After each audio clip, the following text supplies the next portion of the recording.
Hello everyone. तो आज हम लोग अपना सेकंड चैप्टर स्टार्ट करने जा रहे हैं, सॉल्यूशन।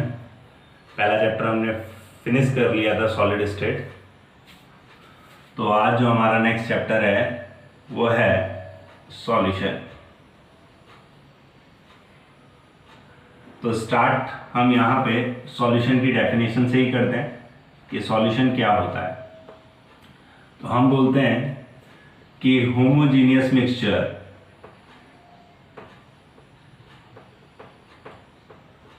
ऑफ टू और मोर सब्सटेंस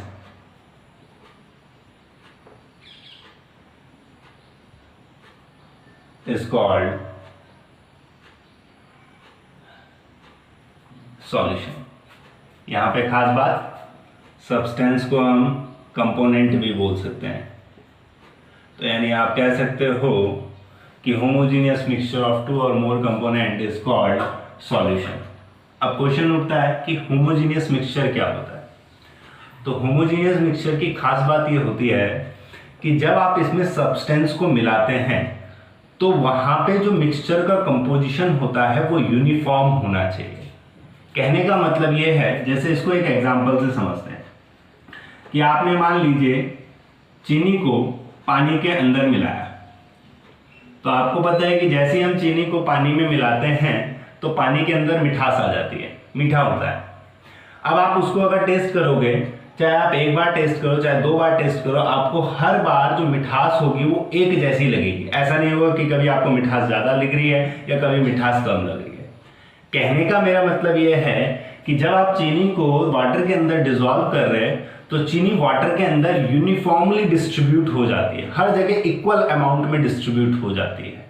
इस तरीके के कंपोजिशन को हम कहते हैं यूनिफॉर्म कंपोजिशन। और ऐसा मिक्सचर जिसके अंदर यूनिफॉर्म कंपोजिशन होता है, ऐसे मिक्सचर को हम होमोजीनियस मिक्सचर, और इसी होमोजीनियस मिक्सचर को हम कहते हैं सॉल्यूशन। और एक खास बात और, होमोजीनियस मिक्सचर की एक और खास बात ये होती है कि जब आप यहाँ पे सब्सटेंस को मिलाते हैं, डिजोल्व करते हैं, तो उसके बाद आप सब्सटेंस के पार्टिकल को ना तो नेक्ड आई से देख सकते हैं और ना ही माइक्रोस्कोप का यूज करके भी आप पार्टिकल्स को नहीं देख सकते।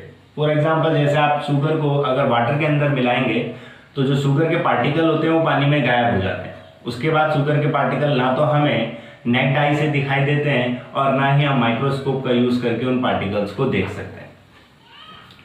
इसके अलावा जो हमने यहाँ पे पढ़ना है वो हमने बाइनरी सॉल्यूशंस के बारे में पढ़ना है। बाइनरी सॉल्यूशंस ऐसे सॉल्यूशंस को कहते हैं जिनके अंदर केवल दो ही सब्सटेंस प्रेजेंट होते हैं, केवल दो ही कंपोनेंट प्रेजेंट होते हैं।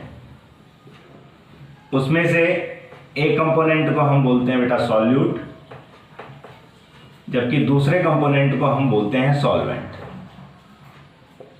सॉल्यूट वो कंपोनेंट होता है जो स्मॉलर अमाउंट में सॉल्यूशन के अंदर प्रेजेंट हो, और सॉल्वेंट वो कंपोनेंट होता है जो सॉल्यूशन के अंदर लार्जर अमाउंट में प्रेजेंट हो। फॉर एग्जांपल, जैसे शुगर को वाटर में जब हमने डिसॉल्व किया था तो उस केस में जो हमारी शुगर थी वो हमारा सॉल्यूट था और जो हमारा सॉल्वेंट है वो हमारा वाटर है। नेक्स्ट जो हम पढ़ने जाएंगे, जो इंपॉर्टेंट है हमारे लिए, वो हम पढ़ने जा रहे हैं concentration of solution. Concentration of solution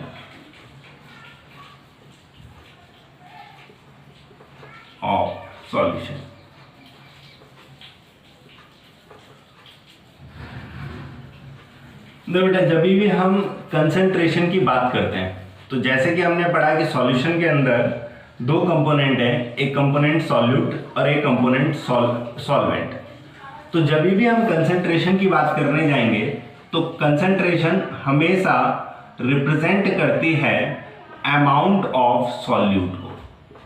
concentration जो हमेशा रिप्रेजेंट करती है वो सॉल्यूट की अमाउंट को रिप्रेजेंट करती है, और ये अमाउंट हो सकता है कि मास के टर्म में मेजर की जा रही हो, या हो सकता है कि वॉल्यूम के टर्म में मेजर किया जा रहा हो, या हो सकता है कि मोल के टर्म में मेजर किया जा रहा हो। तो जब भी हम कंसंट्रेशन की बात करेंगे तो कंसंट्रेशन का सीधा सीधा मतलब है कि वो हमें सॉल्यूट की अमाउंट के बारे में बता रही होगी, और ये अमाउंट डिसॉल्व हो रखी होगी in the fixed amount of solution या सॉल्वेंट। तो अब हम सॉल्यूशन की कंसंट्रेशन को एक्सप्रेस करने के लिए बहुत सारे मेथड्स पढ़ने वाले हैं, जिनमें से आपने नाम सुना होगा, जैसे मास परसेंटेज, वॉल्यूम परसेंटेज, इसके अलावा मोलैरिटी। तो उन सब मेथड्स को एक एक करके समझेंगे।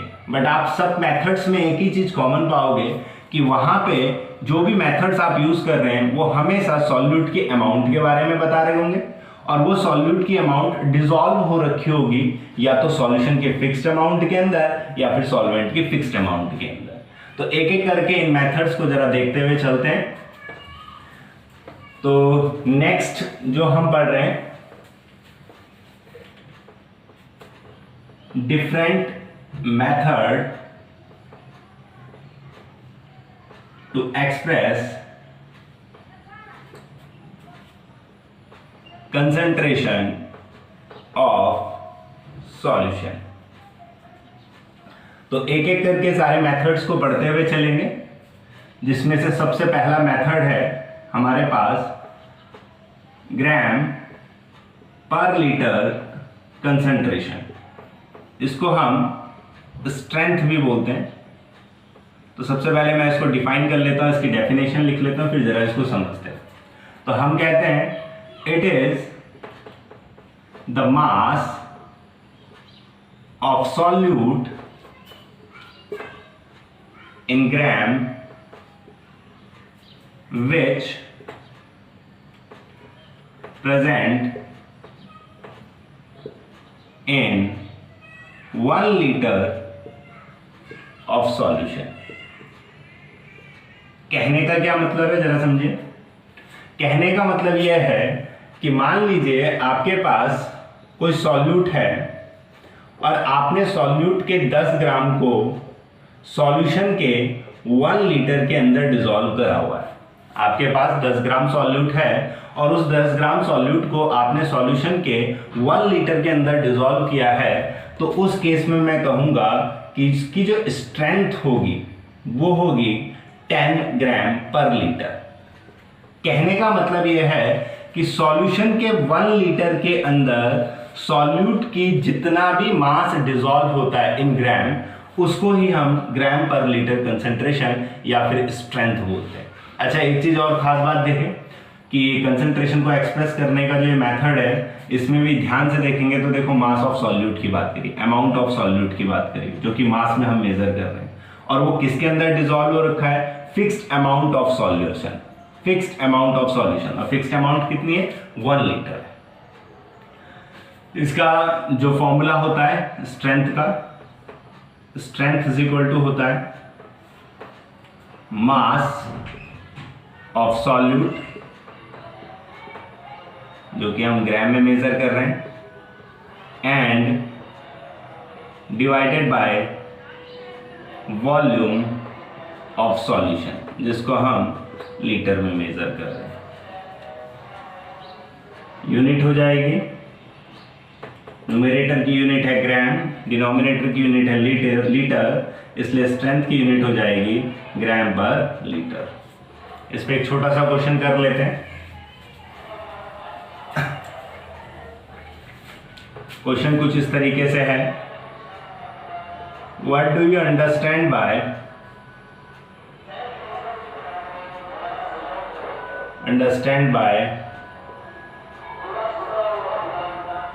2 ग्राम पर litre solution.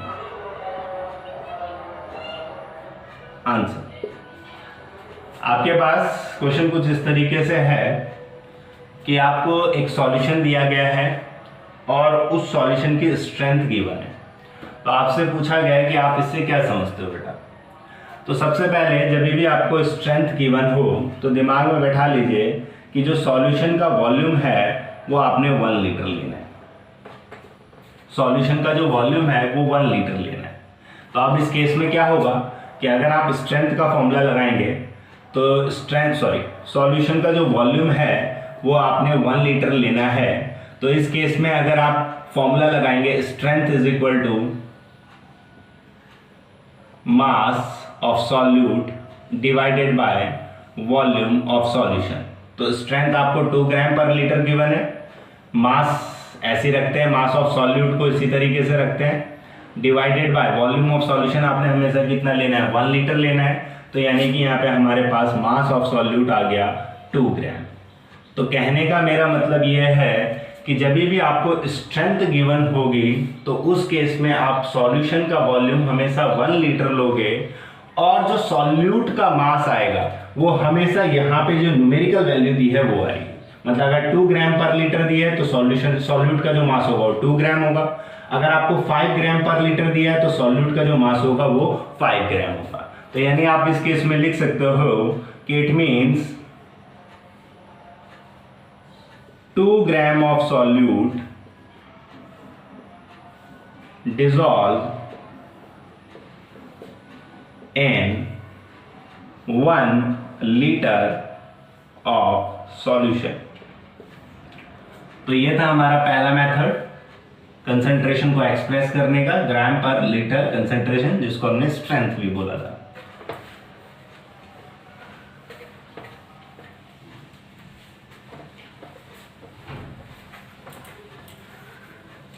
Second method start करते हैं,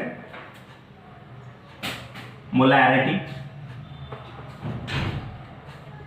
जिसको हम कैपिटल M से नोट करते हैं और इसकी डेफिनेशन है it is the number of मोल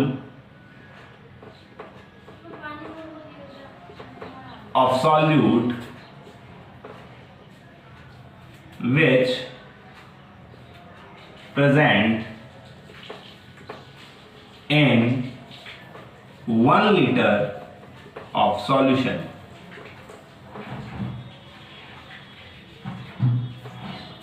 फिर से नोट करें कि कंसंट्रेशन को एक्सप्रेस करने का जो मेथड है मोलैरिटी, इसमें भी आप नोट करेंगे तो यहाँ पे सॉल्यूट की अमाउंट की बात की गई और वो सॉल्यूट की अमाउंट मोल के टर्म में मेजर की जा रही है और जो कि डिसॉल्व हो रखी है 1 लीटर ऑफ सॉल्यूशन। कहने का मेरा मतलब यह है कि अगर मान लीजिए हमारे पास किसी सॉल्यूशन का 1 लीटर है और उसके अंदर आपने सॉल्यूट के 2 मोल डिसॉल्व कर रखे हैं, तो उस केस में आप कहोगे कि इस सॉल्यूशन की जो मोलैरिटी है वो 2 मोल पर लीटर है। कहने का मतलब यह है कि सॉल्यूशन के 1 लीटर के अंदर सॉल्यूट के जितने भी मोल डिसॉल्व किए जाएंगे उसे ही हम सॉल्यूशन की मोलैरिटी कहेंगे। मोलैरिटी का फॉर्मूला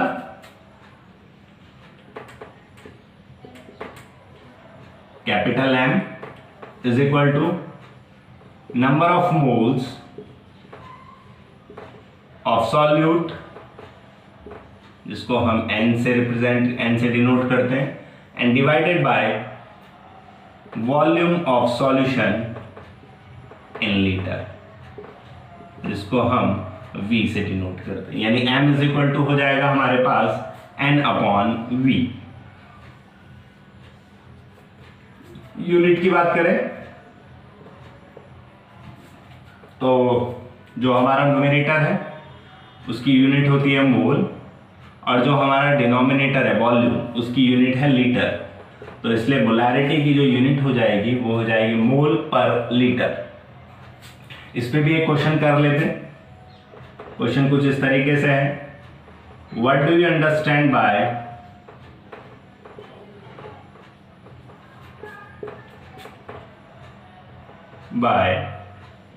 2m, या फिर हम इसको 2 मोल पर लीटर भी बोल सकते हैं, और 2m सॉल्यूशन। तो जरा समझते हैं इसका आंसर किस तरीके से लिखा जाएगा या इसका क्या मतलब है कि अगर आपको सॉल्यूशन की मोलैरिटी गिवन हो तो उससे आप क्या समझते हो बेटा। तो याद रखना जब भी आपको सॉल्यूशन की मोलैरिटी गिवन हो तो यानी कि वहाँ पे सॉल्यूशन का जो वॉल्यूम है वो आपने 1 लीटर ले लेना है, ये फिक्स्ड कर लेना है।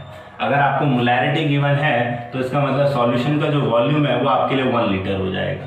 अब मोलैरिटी का फॉर्मूला था, मोलैरिटी इज इक्वल टू था number of moles upon volume of solution.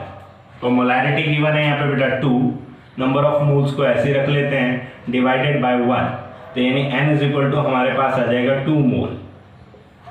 यानी इससे पता लगा कि जब भी हमें मोलैरिटी गिवन होगी तो उस केस में हमारे पास सॉल्यूशन हमेशा 1 लीटर होगा, और जो number of moles of solute होंगे वो हमेशा ये न्यूमेरिकल वैल्यू जो आपको गिवन होगी। मतलब अगर यहाँ पे 2m गिवन है तो number of moles of solute 2 मोल है। अगर यहाँ पे 5m गिवन होता तो उस केस में number of mole of solute आपके पास 5 मोल होते। मतलब आप क्या कह सकते हो, आप कह सकते हो it means 2 mole of solute present in 1 liter of solution। तो याद रखना जब भी आपको मोलैरिटी गिवन है तो मोलैरिटी गिवन होने के केस में सॉल्यूशन आपके लिए 1 लीटर हो जाएगा, और number of moles of solute ये न्यूमेरिकल वैल्यू जो आपको यहाँ पे गिवन है वो हो जाएगी। नेक्स्ट मेथड हम जो पढ़ने जा, अच्छा एक चीज नोट करें, आप जो भी मेथड पढ़ रहे हैं उसमें एक चीज खास बात होती है कि आप हमेशा सॉल्यूट की अमाउंट की ही बात करते हैं। वो अमाउंट आप मास के टर्म में मेजर कर सकते हैं, वो अमाउंट आप मोल के टर्म में मेजर कर सकते हैं, वो अमाउंट आप वॉल्यूम के टर्म में मेजर कर सकते हैं। और खास बात वो डिसॉल्व होती है in the fixed amount of solution और फिक्स्ड अमाउंट ऑफ सॉल्वेंट। तो नेक्स्ट मेथड जो हम देखने वाले हैं वो है हमारे पास मोलैलिटी। नेक्स्ट थर्ड मेथड जो हम देखने वाले हैं वो है मोलैलिटी। मोलैलिटी जिसको हम स्मॉल m से डिनोट करते हैं, मोलैरिटी को कैपिटल M से डिनोट करते हैं बेटा, और मोलैलिटी को स्मॉल m से डिनोट करते हैं। तो सबसे पहले इसकी डेफिनेशन देख लेते हैं। It is the number of mole of solute which present in 1 kg of solvent। तो फिर से नोट करें, कंसेंट्रेशन को एक्सप्रेस करने का जो मेथड है इसमें भी देखिए यहाँ पे सॉल्यूट की ही बात की गई है, और वो सॉल्यूट की जो अमाउंट है वो मोल्स के टर्म में मेजर की जा रही है। लेकिन खास बात ये इस बार जो डिसॉल्व की बात की गई है, किसके अंदर बात की गई है, 1 kg ऑफ सॉल्वेंट की। कहने का मेरा मतलब है कि अगर मैं कहता हूं कि हमारे पास कोई सॉल्वेंट है और उस सॉल्वेंट का आपके पास 1 kg है, और इस सॉल्वेंट के अंदर मान लीजिए आपने क्या कहते हैं सॉल्यूट के 5 मोल डिसॉल्व कर रखे हैं, तो इस केस में अगर मैं आपसे पूछूं मोलैलिटी कितनी है तो आप कहेंगे मोलैलिटी है 5 मोल पर केजी। कहने का मतलब यह है कि सॉल्वेंट के 1 kg के अंदर आप सॉल्यूट के जितने भी मोल डिसॉल्व करोगे उसे ही आप मोलैलिटी ऑफ सॉल्यूशन कहेंगे। मोलैलिटी का फॉर्मूला होता है molality is equal to small m से डिनोट करते हैं number of mole of solute, जिसको हम n से डिनोट करते हैं, n divided by mass of solute in kg, जिसको हम कैपिटल W से डिनोट करते हैं। तो यानी कि आप कह सकते हैं यहाँ पे फॉर्मूला हो जाएगा small m is equal to n upon capital W। Unit की अगर बात करें तो यूनिट जो न्यूमरेटर है उसकी यूनिट हो गई मोल, और जो डिनोमिनेटर है मास ऑफ सॉल्यूट जो कि केजी में मेजर किया जा रहा है उसकी यूनिट है केजी। इसलिए मोलैलिटी हो जाएगी, मोलैलिटी की यूनिट हो जाएगी मोल पर केजी। इस पे भी एक क्वेश्चन कर लेते हैं। What do you understand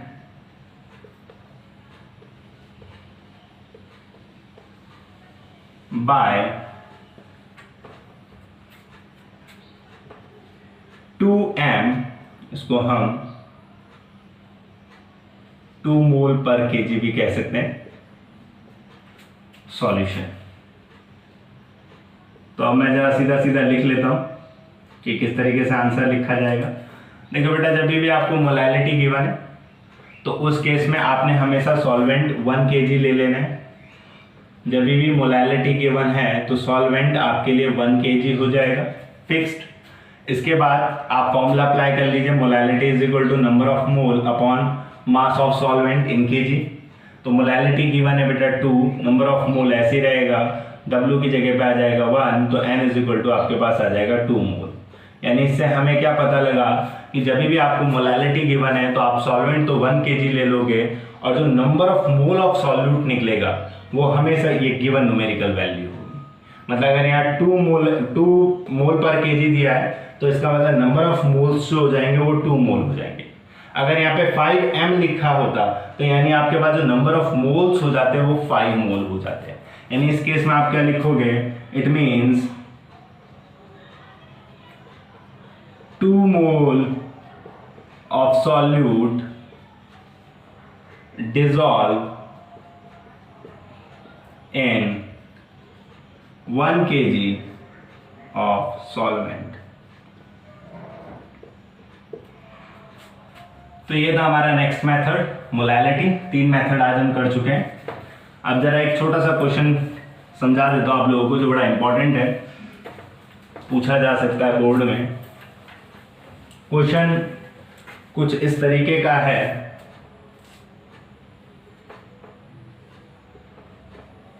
which method